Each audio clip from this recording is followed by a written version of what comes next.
แมวเนี่ยมาเลยโอ้เทปน้อยนั่นในดูเลยเทปน้อยอัดแล้วมันยังปกติที่บอกอันที่พอเอาใต้มาแล้วแต่ละแบ่งแต่ละเป็นที่สองคือพาแล้วแอบก็ได้เราต้องกินเนี่ยเฉยๆเอาหน้าไม่เดี๋ยวมะพร้าวมันเน่าเจ๊แสงเอาแม่ครัวเบื้องหน้าแม่ครัวเนี่ยว่าบัดเมื่ออธิบายเจ้าอย่างจะเขาถ่ายวิดีโอจ้ะ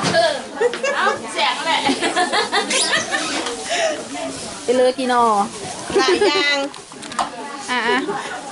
เฮ็ดอย่างกินเน่แม่ครัวหัวหน้าแม่ครัวมีลาบยำยอแกงข้าวปุ้นข้าวปาดขนมเจ้าเสียงขวางเคยกินบ่จืนป่าอบงัวโอ้ยหลายอย่างพารนาบทัวทายเอาโลดสแกนเดี๋ยวไปสแกนแล้วเขาเขียบพายแล้วเนี่ยนี่ไม่ต้องฟาดก้อนเลยไม่พอยังเขาเขียบไม่หรอกยังไม่เขาเขียบพาย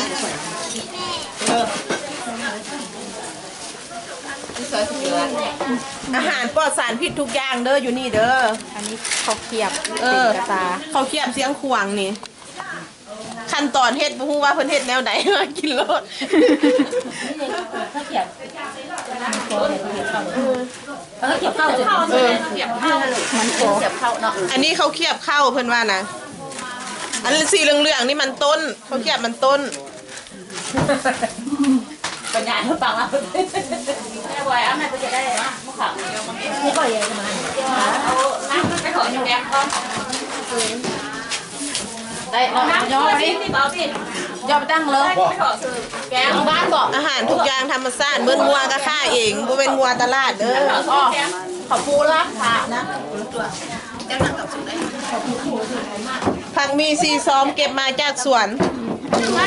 ที่สวนนะเก็บแอลขึ้นนั่งตักแอบเข้าซีแอบเด้อเงินครัวแบบบูฮานปฐมประถามมีบอลไว้เครื่องอยู่เทิงพร้อมผี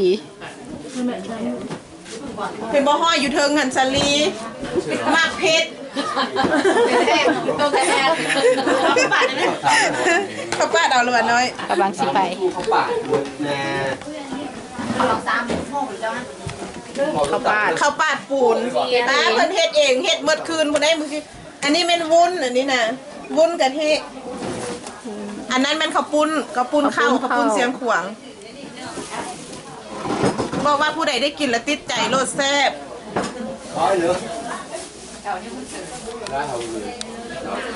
อันนั้นขนมเจ้ายูกาตา2 อันหันนี่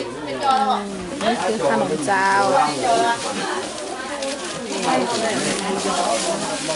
คล้ายๆคืออย่างไรที่ว่าบ้านเฮาเขาเจ้าเอิญ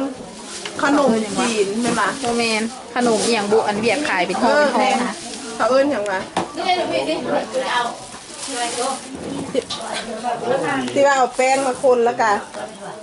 ใส่ซีนหมูห่อนึ่งนี่เขายังทันมาหน้าร้านเลยยังทันแล้วอ่ะแล้วเสื้อแล้วมีแก้ทันเซลที่หาแล้วกันคนเลยเพราะว่ามีสาร